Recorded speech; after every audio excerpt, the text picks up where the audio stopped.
Olá, sejam muito bem-vindos. Camarote 21 no ar com as novidades da cena artística e cultural da Europa. O programa de hoje está irresistível. Olha só o que vem por aí. Uma visita à recém-inaugurada Casa Lego, na Dinamarca. Tem o piano experimental dos Grand Brothers. E a série fotográfica Lost Places, em português, Lugares Perdidos. Eu diria que o camarote de hoje já começa realizando um sonho de infância de muita gente.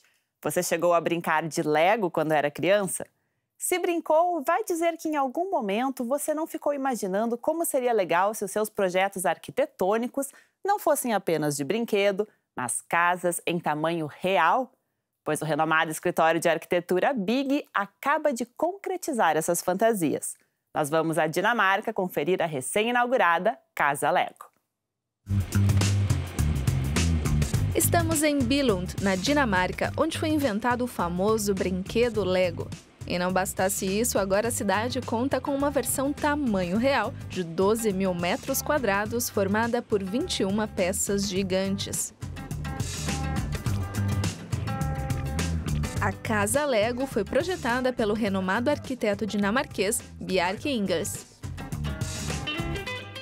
Eu adoro Lego desde criança. Quando eu tinha 5 anos, ganhei minha primeira caixa de Lego, o Castelo Amarelo, provavelmente o mais legal de todos que já foram feitos. Eu disse para a equipe do meu escritório que se a nossa empresa tivesse sido fundada com o propósito de construir um só prédio, esse seria a Casa Lego. A Casa Lego está cheia de atrações, como essa cachoeira de pecinhas.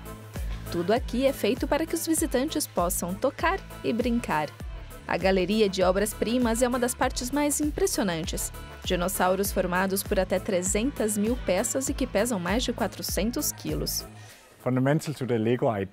A ideia do Lego é aprender brincando. As crianças aprendem melhor dessa forma. Quando projetamos a Casa Lego, o objetivo era mostrar o que está por trás da ideia Lego. Acho que essa casa é uma obra-prima arquitetônica, melhor impossível.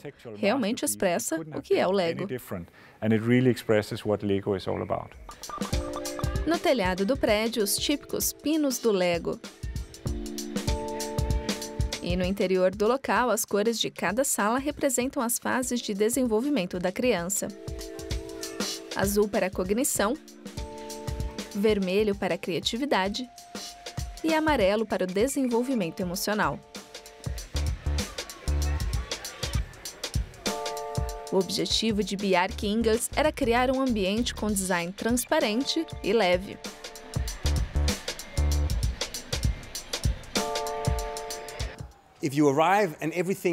Quando você chega num lugar e sente que não precisa fazer esforço, sente que ele foi feito com leveza e de forma lúdica, que tudo flui de forma natural, então você tem a sensação de que os arquitetos simplesmente empilharam peças de Lego. A Casa Lego parece simples, não dá para perceber como deu trabalho.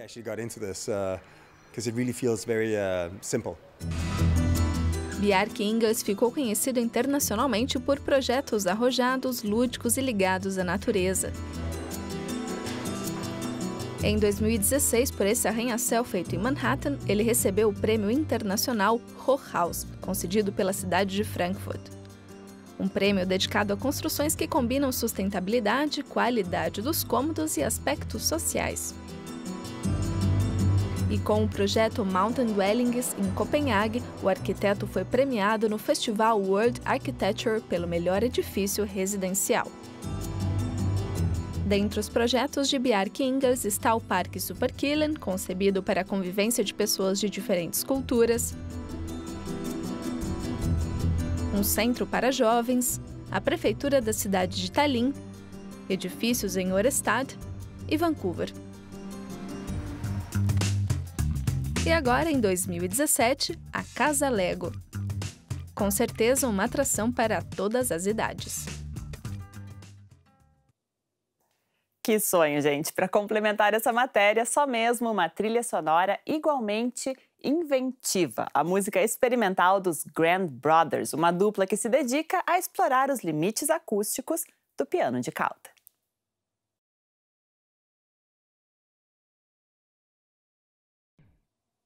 Tá gostando do programa? Então não deixe de nos acompanhar nas redes sociais. Confira nossa playlist no YouTube da DW Brasil. Além de rever os vídeos do programa, você pode assinar a playlist e receber todas as nossas atualizações de conteúdo. Nós vamos agora para um rápido intervalo. Logo mais a gente volta.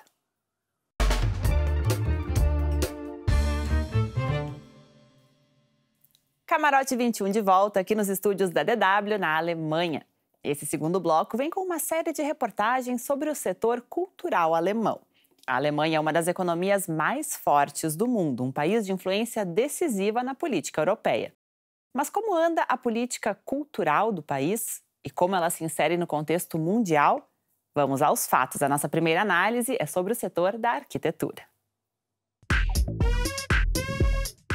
A arquitetura alemã se consagrou mundialmente com o fenômeno Bauhaus na primeira metade do século XX. Mas e hoje? A agência Baunetz publica regularmente um ranking internacional de escritórios de arquitetura. O ranking é baseado no número de publicações em revistas especializadas. Ele revela que entre os 100 principais escritórios do mundo, 22 são americanos, 17 britânicos e apenas 3 são alemães. Um número pequeno, mas sólido. Já há muitos anos, os alemães talvez sejam menos conhecidos pelo design e mais pelas técnicas de engenharia, estrutura, energia solar, a parte mais sólida da arquitetura. A Alemanha representa a confiabilidade e isso é o que atrai grande parte dos clientes internacionais. O melhor escritório alemão no ranking mundial é Gerkan, Mark & Partner, conhecido como GMP. Com mais de 500 funcionários, o que para os padrões alemães é um número grande, o GMP constrói em diversos países. Museus, estádios de futebol e até cidades como Linglang, na China. O trabalho dos arquitetos preza por uma linguagem clara. A nossa filosofia básica é reduzir as funções ao absolutamente necessário. Em todos os edifícios, reduzir é sempre o mais importante e essencial. No ranking nacional alemão, a liderança está com outro escritório, o Barkow Leibinger Arquitetos de Berlim. Regine Leibinger e Frank Barkow trabalham de forma imaginativa e interdisciplinar, seguindo o exemplo da escola Bauhaus, o que não é exceção entre os escritórios alemães de arquitetura. Regine acredita que a arquitetura alemã tem muitos pontos fortes. Os escritórios alemães de arquitetura produzem com muita atenção aos detalhes, aplicando técnicas avançadas de engenharia. Eles trabalham bastante em conjunto com engenheiros. No nosso escritório, por exemplo, sempre trabalhamos com engenheiros inovadores e, portanto, desenvolvemos conceitos inovadores também. Isso é muito comum na Alemanha.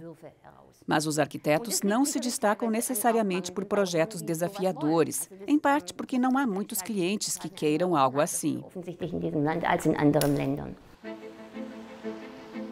Esta torre em Berlim, projetada pela empresa, foi um golpe de sorte, já que a cidade é normalmente contrária a arranha-céus. Em segundo lugar no ranking nacional está o Stab Arquitetos. O escritório ganhou reputação pela construção de museus que muitas vezes se conectam com a história do local, como o Museu Estadual de Münster. E também por fazer o extravagante se tornar discreto, como nas oficinas de restauração dos palácios de Potsdam, bem no centro histórico da cidade.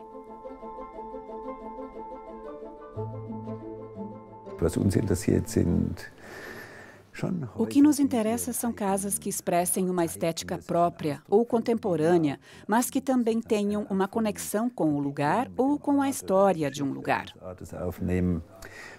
E que sejam mais discretas do que chamativas. Um tipo de construção que algumas pessoas talvez queiram em um lugar específico.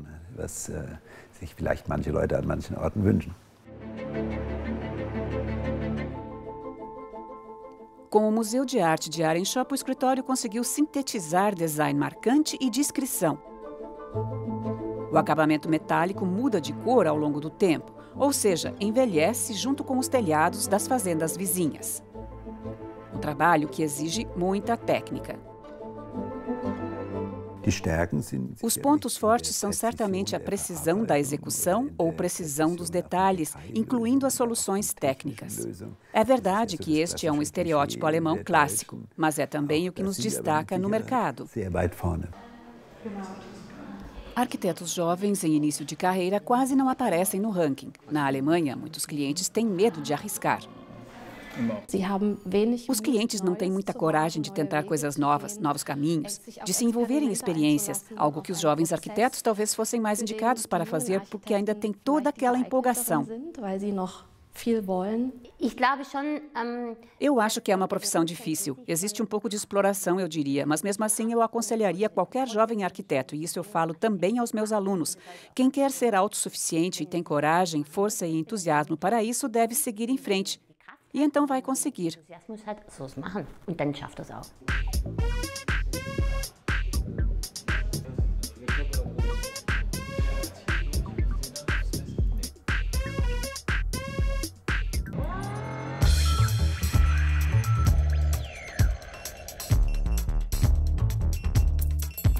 A Alemanha é um país de ponta, mas não quando se trata do comércio de arte. Apesar de ter diversos artistas entre os melhores do mundo. Neo Rauch, Rosemarie Trockel, Anselm Kiefer e, claro, Gerhard Richter, o pintor vivo mais caro da atualidade. Seu famoso quadro Imagem Abstrata foi leiloado em Londres em 2015 por nada menos que 41 milhões de euros. Também na capital inglesa, o lance dado por Höhle der Vögel, do alemão Max Beckmann, foi de quase 41 milhões de euros. Richter e Beckmann são exemplos sintomáticos. A arte alemã é realmente um negócio rentável, mas não para a Alemanha, e sim para a Inglaterra e Estados Unidos, países que lideram o mercado de leilões.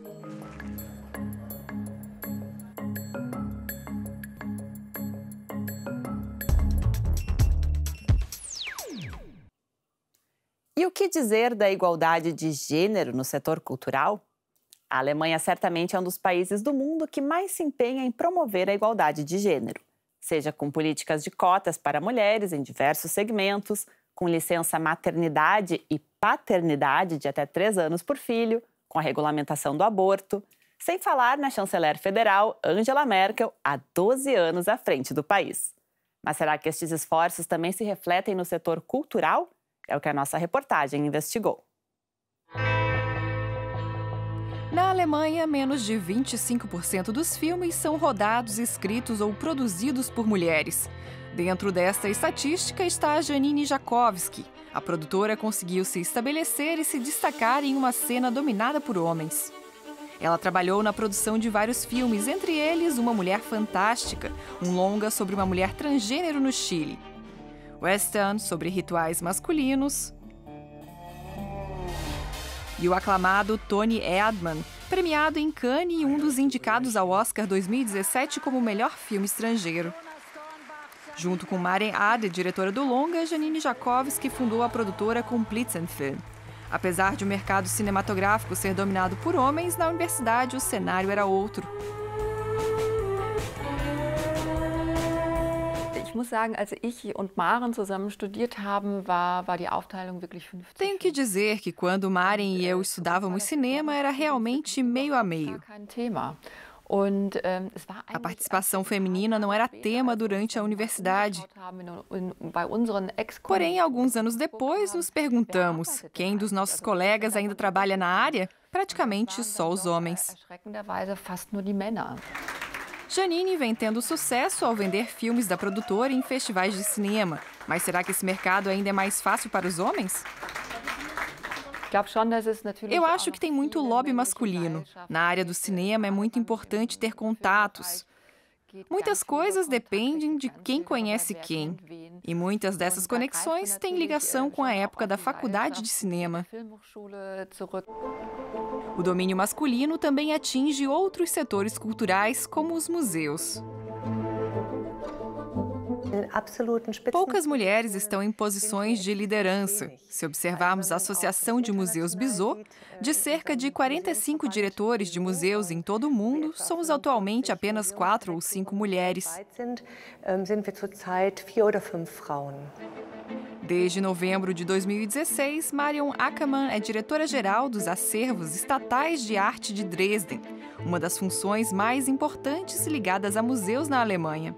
Marion gerencia 450 funcionários e 15 museus. Eu acredito que muitas mulheres sequer ousam tomar certas atitudes. Talvez pela questão do planejamento familiar. Elas se conformam, partem do princípio de que certas coisas não serão mais possíveis. Mas eu sempre segui em frente com certa intuição e uma confiança sonhadora. E isso com 2 filhos, o que não a impediu de seguir carreira. Aos 38 anos, Marion já era a diretora de museu mais jovem da Alemanha. A produtora Janine Jakovski também nunca teve medo de arriscar. Ela acredita que uma cota para gêneros poderia ajudar. Estou lutando bastante para alcançar isso, para que em 10 anos, 50% de todos os subsídios sejam direcionados para mulheres. Diretoras, roteiristas, produtoras, para mulheres que trabalham nesta área. Acho que seria um sinal muito importante para as gerações mais jovens. Afinal, não se trata de impor mais expectativas de superação sobre as mulheres, e sim de adaptar as estruturas à realidade atual. Se todas as pessoas que têm um planejamento familiar específico recebessem a oportunidade de um trabalho flexível, isso se tornaria natural. Assim, combinar carreira e vida familiar seria possível para muitos.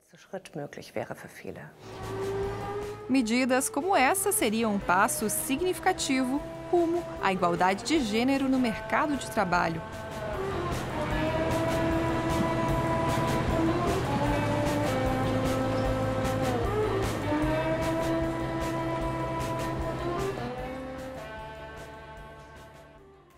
Imagens ao mesmo tempo encantadoras e arrepiantes. A série fotográfica Lost Places, em português Lugares Perdidos, retrata a efemeridade da civilização diante da força da natureza. Castelos, igrejas, construções aparentemente sólidas e eternas, quando abandonadas, quase desaparecem.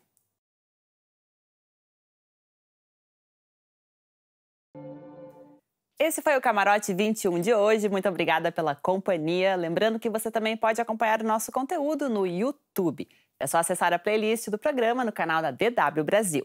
Entra no YouTube, digita DW Brasil, Camarote 21 e voilá! Assinando a playlist, você inclusive recebe uma notificação sempre que a gente postar um vídeo novo. O nosso encontro fica por aqui, mas na semana que vem a gente volta. Uma ótima semana para você e até lá!